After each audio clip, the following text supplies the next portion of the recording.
What are two fundamental aspects of SEO? I'm going to give you a chance to pause the video and go into the comments and type an answer. Okay, so if you've replied, head over to my site so I can reward your engagement with a free audit. I love it when we all learn together. So yeah, let's get started with the video. Like and subscribe. Yeah, like down there, subscribe down there. Just like and subscribe, leave a comment, leave a question, get in touch, right? Let's get on with the video. Content and backlinks. Those are the two crucial aspects to succeeding in SEO. It sounds simple, but allocating your time efficiently can be extremely difficult in the right areas for you to actually be making a difference. Recently, I was auditing a site and was genuinely surprised when I saw that it was only backlinked by 30 domains, but was ranking for 1,400 keywords. It was refreshing to see that style of SEO that they had focused on. I'm not going to reveal the site's URL for privacy reasons, but the stats are there for your Ahrefs on the screen here. Instead of focusing on backlink building, they had written amazing pieces of content that had 4,000 to 5,000 words each and was researched towards a well-studied target consumer. So this leads us to step one. You need content on your site, content that is targeted and better than all your competitors. I don't mean by just the word count, it needs to be much more helpful than the rest. I want you to look at your keywords list, type it into Google, look at the sites that are ranking number one, then look at their most popular content. This is how you know what information people are looking for. Group content ideas together, put together a solid content plan. It needs to be a definitive guide, an advanced guide, a beginner's guide. It needs to be all-encompassing so that no one feels like they're missing out on any information from those articles. They shouldn't need to go anywhere else once they've read yours.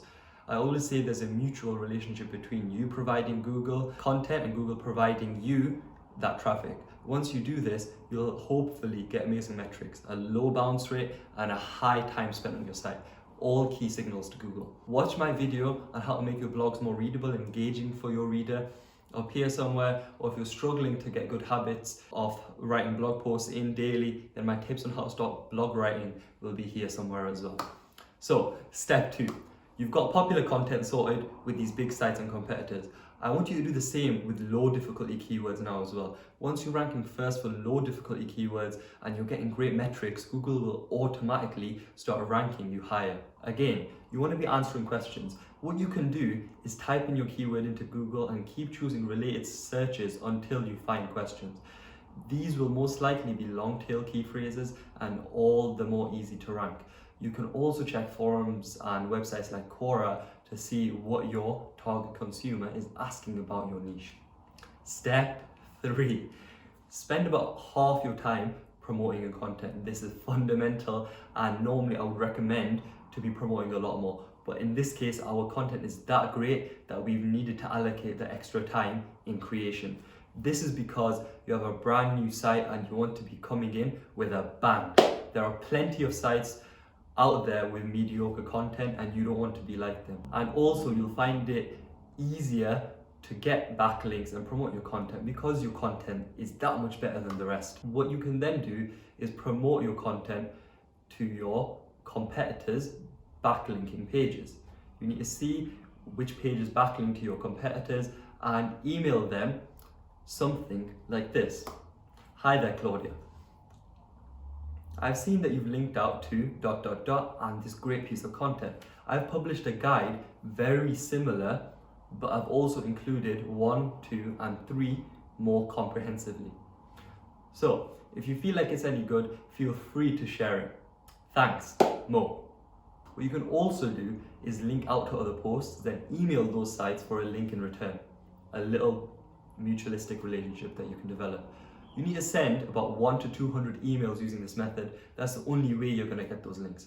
And once you get those ranking, you should be getting links automatically because your content is that great.